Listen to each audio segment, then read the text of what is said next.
bare komme fisk hver sekund. Ja, der var den.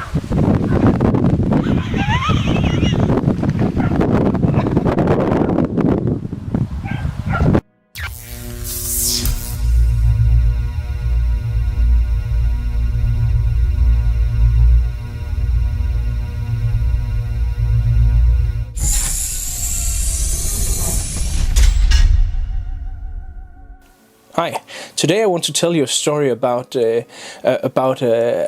first of all about a man and one of his flies, but also I want to tell you a story about a fishing trip I was on, kind of an expedition I was on here not too long ago.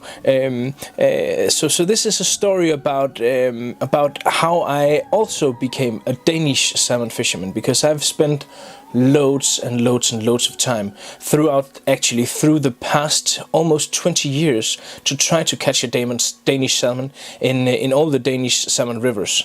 Yeah, I've given it a rest for the last maybe 5 years or so, but I've been trying every now and then to catch this Danish salmon, and without any luck. So today's story is about how I met a guy who told me some things and who wanted to show me some things on his river where he fishes the most, and it's about his fly, because this fly is very, very special, very, very great, and something I really, really think should be out there. So after we've bought the fishing licenses, we entered the river, and first off I started out by telling Kim that I would like to see how he was doing things. So we came down, and then he showed me a certain spot, and he fished over that. And after he had fished that, he said, "Daniel, I really want you to try to catch some. So now we are going to go a special place. I'm going to show you this place, and I'm going to show you exactly what to do here. So when we get down here, if you do exactly what I say, then probably some things will happen." So we went down there, he pointed where I should cast, I did so, and, well, the rest is this.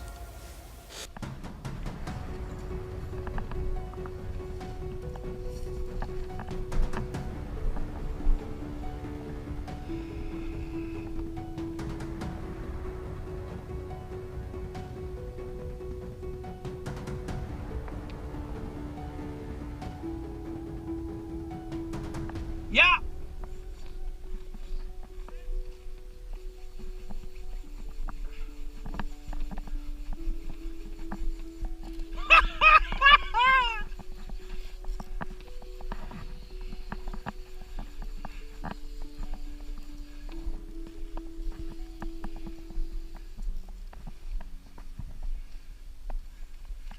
Det er en laks. Det er en hund.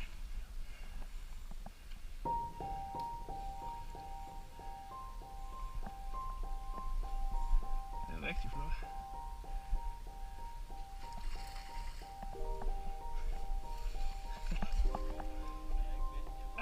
Ja, prøv at høre. Prøv at høre, det er helt fint. Det her, altså det som er det helt centrale for mig, ikke? Det er, at jeg har fået en til at tage. Ikke? Altså, prøv at høre, det hele er fint. Får jeg ikke et billede af den, så er det fuldstændig underordnet. Du skal ikke tænke på noget som helst andet end, at det hele er lykkedes nu, og at jeg bare er lykkelig. Altså, det er det eneste, du skal tænke på. Så kan vi få et billede af den, så vil det være super, men det er ikke. Sådan der, storhund leverer. I had done it. I have caught my first Danish salmon thanks to Kim, his experience and his expertise. So I was a bit shocked and, a bit baffled and, just bubbling with the joy and enthusiasm. But then Kim told me, "Daniel, that spot is a very, very good spot, and often it holds more than one fish. So go down there again and cast like I told you to, and let's see if there isn't one more there."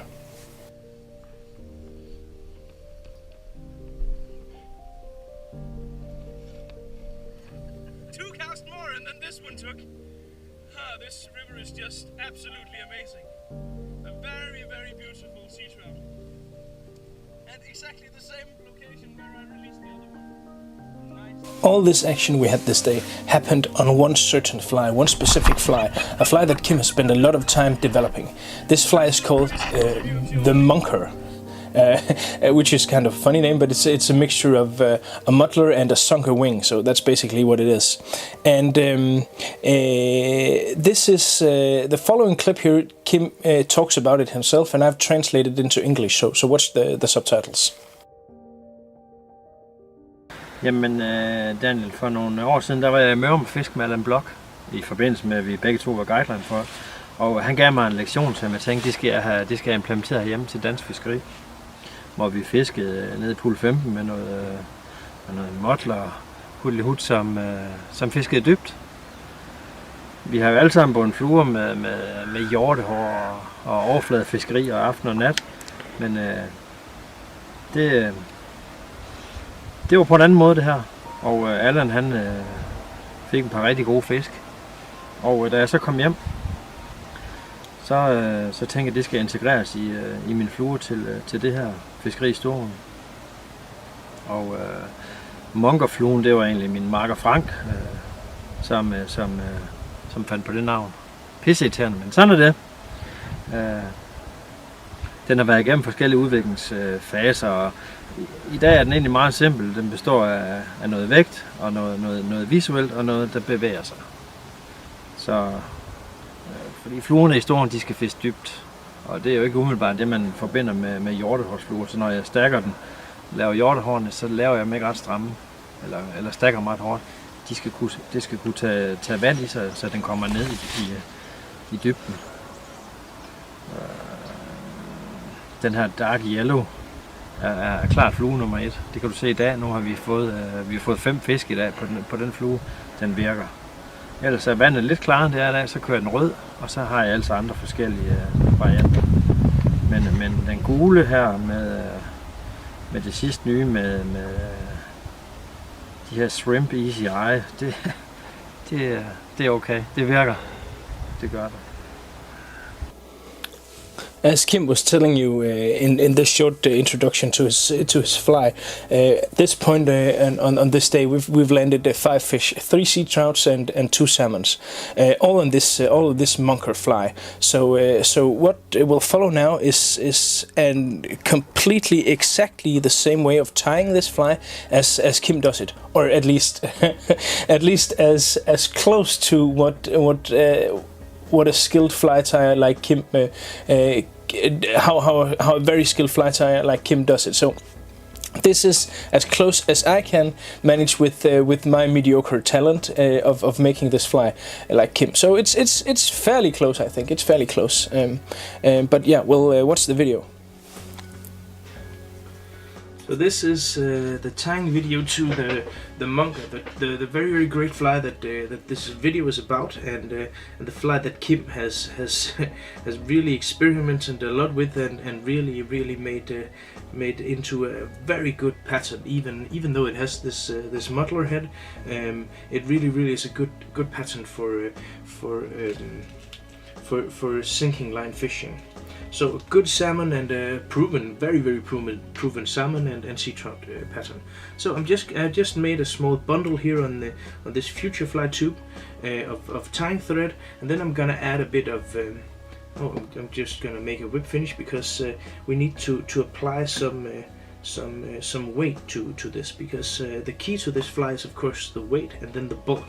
It's bulky and it's heavy, so it gets down, but still it moves a lot of water. So I just made a small dent, a small bundle of tying thread here, and I'm going to apply some super glue because we need to add 2 of these. These are some Future Fly weights. I'm just going to add 2 of those. These will help get the wing up in the air, but also they will simply add some weight to the fly. The reason I'm leaving a part here is because then I have room for a silicone hook guide. So basically we're ready now, and we're gonna use some deer hair, Future Fly deer hair, some Future Fly opossum, some winged flesh, and some mirror opal mylar tubing, and then some easy shrimp eyes in fluor yellow. So this fly, the tube here is also fluorescent. you can maybe see that, but it really shines in the UV light.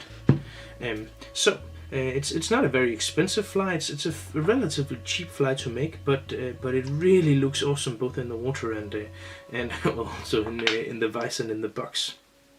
So the first thing we need to do is to take some of this minnow body in opal, and the mirror opal color here is very vibrant and really a magnificent color, especially for muddy and murky waters, because this shines like shines like something of a drag queen's outfit. I'm gonna take this tube in here and just pull it over the tube I'm tying on, like so, like that, and then I'm gonna do the second part a bit shorter than the first part to maximize the effect, and then simply have a bit more like so, have them in uneven length. Then I'm gonna pull that back before I tie this down. This also ensures that everything stays in place. As you can see now, I have really got some effect here with all the glimmer here, like so.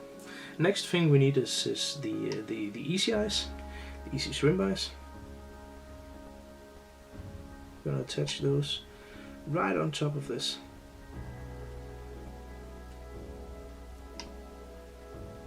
Like that, and I'm making sure I don't use too much thread and too much space here, so I'm simply pulling the eyes out here a bit, like so. So they really stand out. They're going to be inside the wing. I'm going to cut off the strand here, the leftover part of these easy shrimp eyes. If you don't know these shrimp eyes, they are, I would say, not for all, but for many sea trout and salmon patterns, these eyes, they come with this small stick here, so you can easily attach them and you avoid having flies with only one eye. They can be used a lot for substitution for jungle cock. Also, they come in both chartreuse and also orange and black, of course, and stuff like that. They're very cool items, like that. There, and then now it's time to get my opossum sunger strip, and I cut these off of a piece of fur, a piece of skin from fuchsia fly as well. And how to do that is a bit tricky, and but I've made a video to show you exactly that, and you can see that if you click the link in the corner here. Just wanted to show you how it looked from above, but that's gonna be a bit difficult, I think, to actually show you. Maybe I can do. It's gonna be too difficult. Just gonna pull it back into focus here.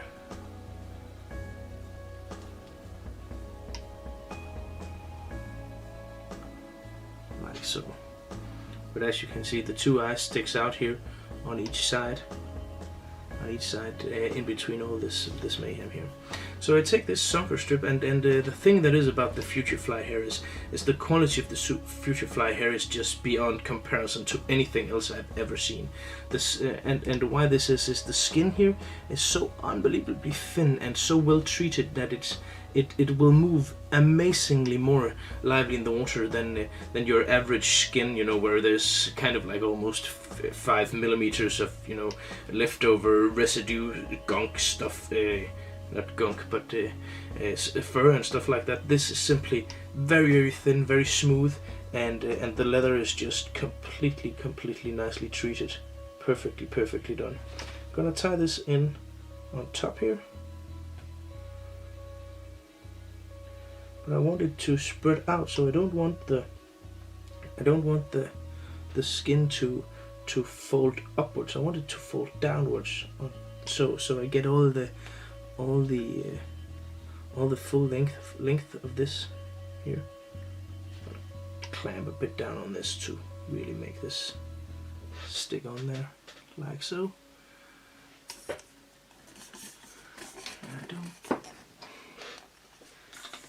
I'm trying to see if I can do something with the lighting here. I have an insane amount of light in my head already, but for some reason this seems not to be enough. I have two very big lights just inside my head. There you can see actually now the two heads and the wing and stuff like that.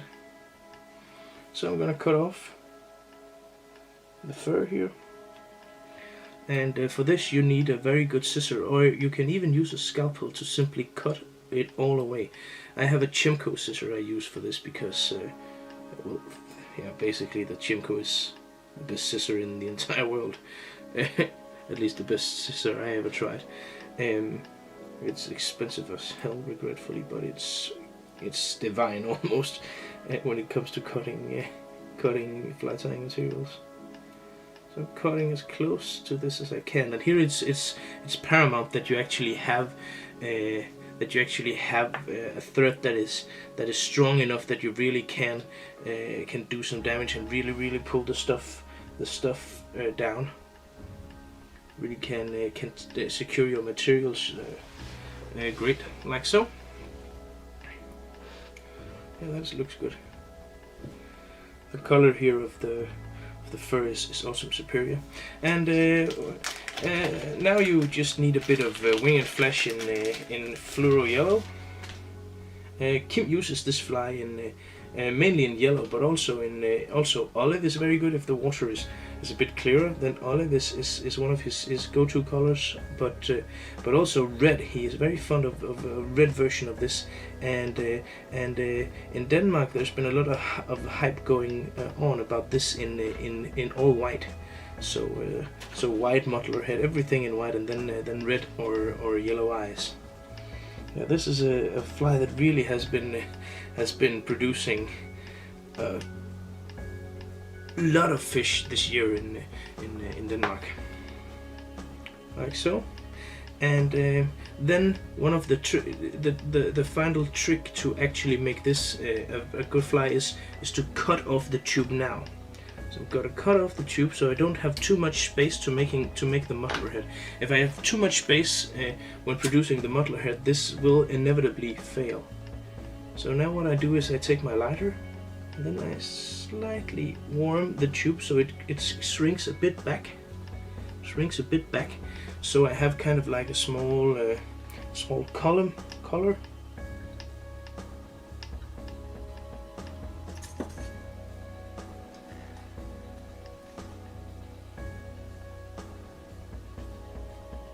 Like so, and then I'm gonna take two bundles of deer hair, one on here, and then the other down on the yellow tube. And for this, I use the golden olive deer hair, a nice color. So I take a fairly decent bundle first, like this,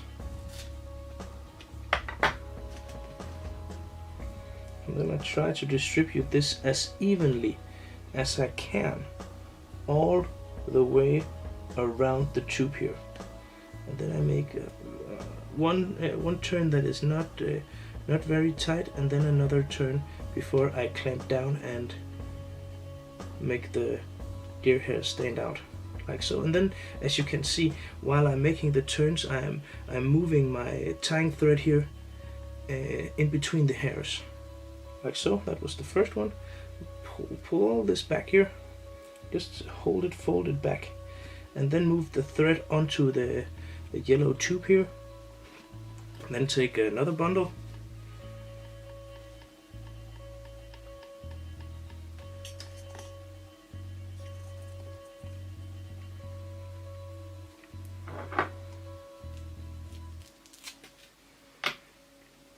Again, try to distribute it as evenly as I can all the way around the tube, like so, before I make first one,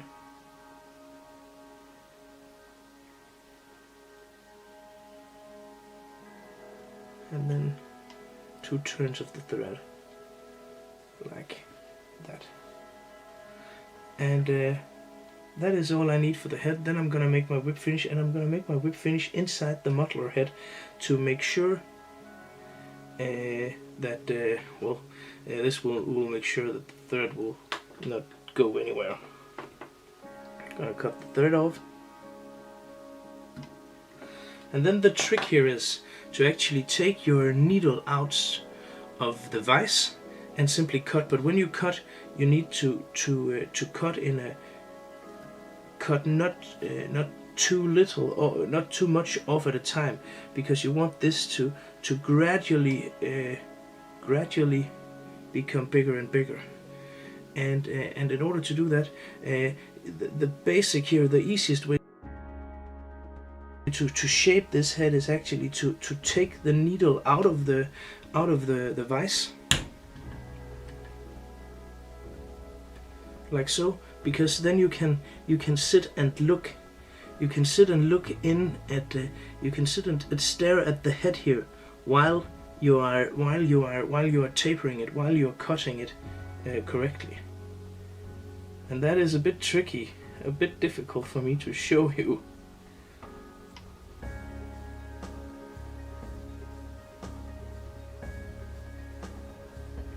I cut a lot off at first, and then I simply tilt it and cut a.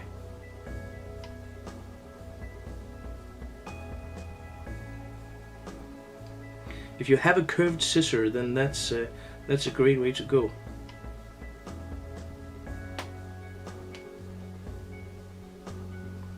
And also, a waste basket for all your crap is a nice thing to have, a nice addition to your vise for a fly like this.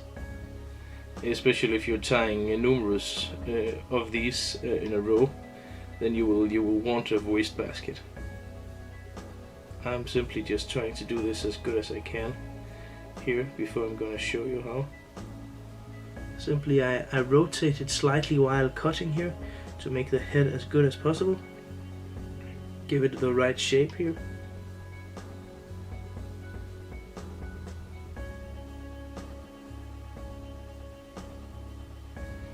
And as you can see, the eyes truly come out here on the fly here.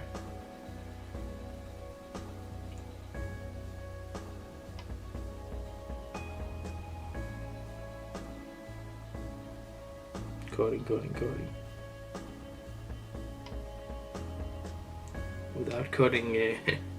Without cutting all the, of course, all the strands of minnow body. And well, basically, there you have it, the Munker with the shrimp eyes and all the bling. I can only say that this fly really worked wonders for me, and I'm very pleased with this pattern, and I'm definitely never leaving home for salmon without it. Not a chance. And I'm gonna stock some in red and some in white as well, and of course some in olive as well. A pretty remarkable pattern that swims awesome and really can find fish, at least in Denmark. At least in Denmark, this has almost magical powers. I'm sure it will as well in Norway or in Finland or in Ireland or wherever you may be hailing from. You can see the eyes; they do really stand out.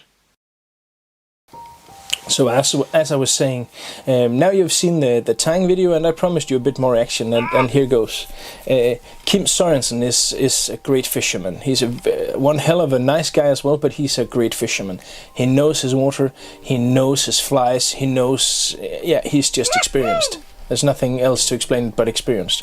So after I've landed my 2 fish, and we went down to fish another stretch of water, and Kim told me, now this here, it doesn't look like much, but it's actually very well, and I'm gonna fish behind you. So you just fish down here. He showed me how to do it, and then he told me, I'm gonna move behind you, and basically just pick up all the fish you probably left. And he did. He really did.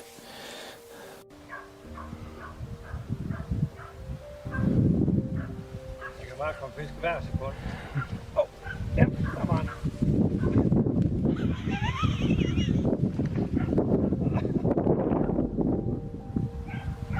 mange var det? Jamen, har vi fået laks og en hav hver dag lidt? Det har vi.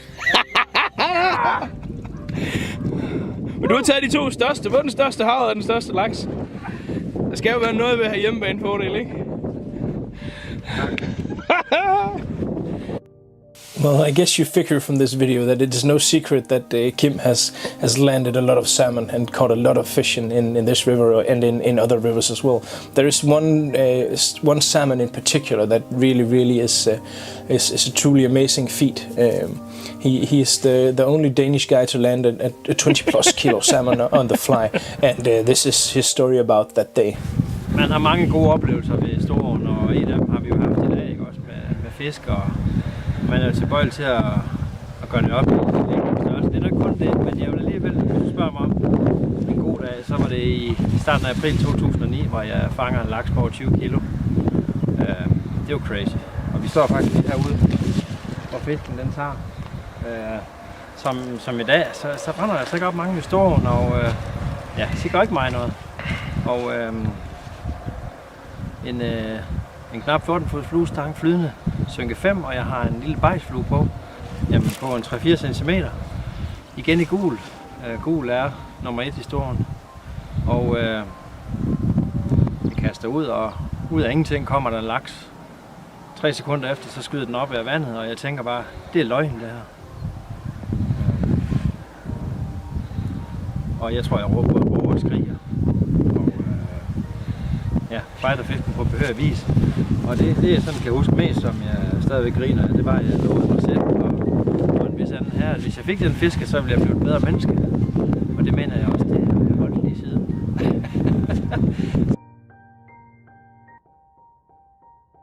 Det har været en god og meget begivenhedsrig dag. 5 fisk totalt, det må man dale ned med sige er godkendt.